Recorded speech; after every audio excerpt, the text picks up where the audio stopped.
What up, True Buds? It's your homie Jack here, and we're taking a deep dive into the water curing process, guys. I've had some questions about this. It's been like popping up more and more. People saying, do you have water cured buds? I've seen it at some dispensaries when I've been there. And I just wanted to address this. I recently made a video of cutting back on like the edible chlorophyll taste by soaking your buds, but that's not to be confused with this water curing process that uses your freshly harvested buds. Now, it's important to be noted that in general, it's always going to be better to just go the dry route, let it sit in a nice glass jar for a couple weeks as opposed to putting it in the water. But there are some reasons that people want to do this. First and foremost, I think it's just a time thing, as it mentions in this article we're about to go into. And then I also think that supposedly it's a smoother hit, but then you might lose some terpenes and stuff. I'm about to dive into this and see what it really talks about here. So let's dive into just what is water cured weed, guys. As most cultivators already know, curing weed involves placing buds in glass jars for several weeks at a time. Although it sounds simple, a lot of important processes happen during this time that vastly improve the quality of the flowers. I don't know if you've ever seen a fresh bud, but after it cures, it looks like night and day. When cured buds are kept in an optimal humidity, moisture fighters make this process a lot easier. Their phytochemical properties change. Much of the chlorophyll, sugars, and other molecules that make weed harsh to smoke begin to break down, with a far less of these molecules lingering in the end product. The terpene profile of each strain really begins to shine through. Curing also increases the quality of smoke itself, turning harsh hits that irritate the throat into rich, creamy, and soft tokes that go down a treat in bongs, vapes, and blunts. Water curing achieves a similar outcome to air curing in jars, just through a different mechanism. Instead of waiting weeks for these harsh molecules to degrade, direct contact with the water pulls them swiftly out of the flowers. Although this method works much faster, it comes with some significant trade-offs that growers should be aware of. It's also frequently mistaken for the bud washing technique, which is a distinct practice. More on this later. Yep, that's what I was referring to earlier in the video I recently did. How water curing works.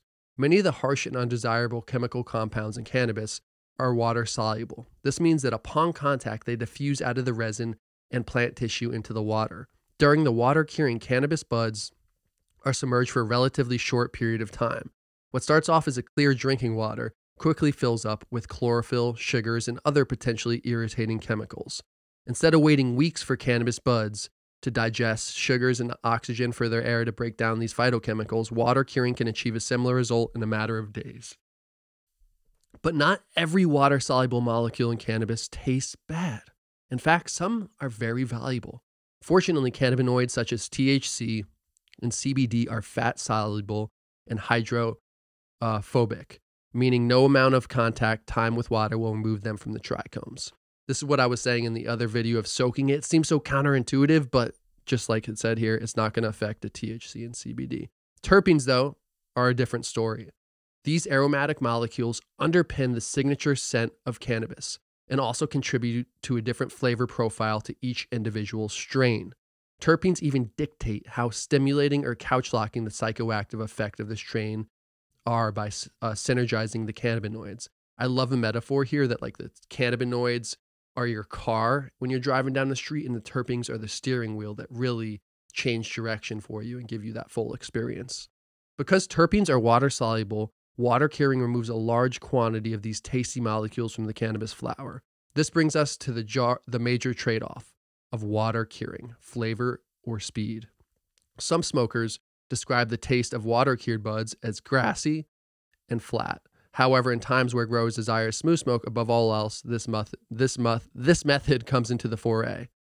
What are the benefits of water curing cannabis? Many growers rely on water curing cannabis to bring their operations to an end as quickly as possible. Simplicity. Water curing doesn't require any specific skills or equipment. A jar, some clean water, and a small amount of patience will get you through the entire process. Speed.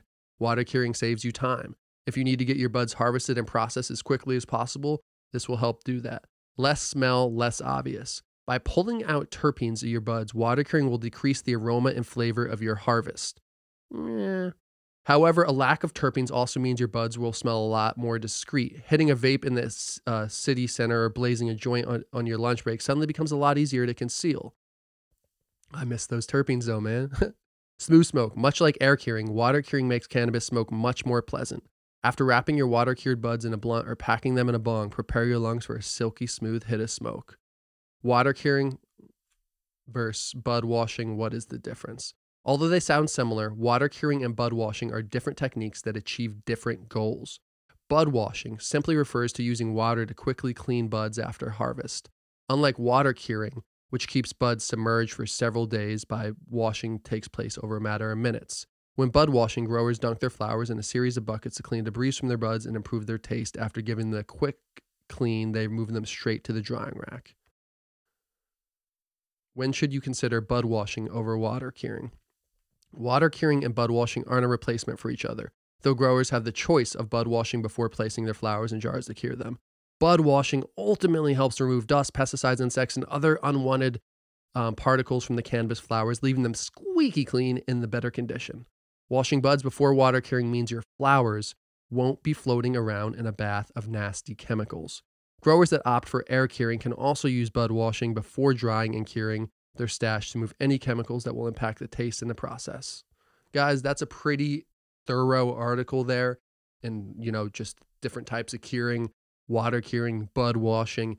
And I just wanted to make this. I hope this video is, you find it well, finds you well, I should say.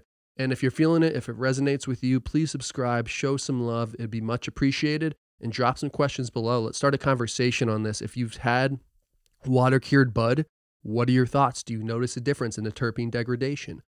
If you don't like it or you do like it, just drop a comment, and I'll see you guys soon.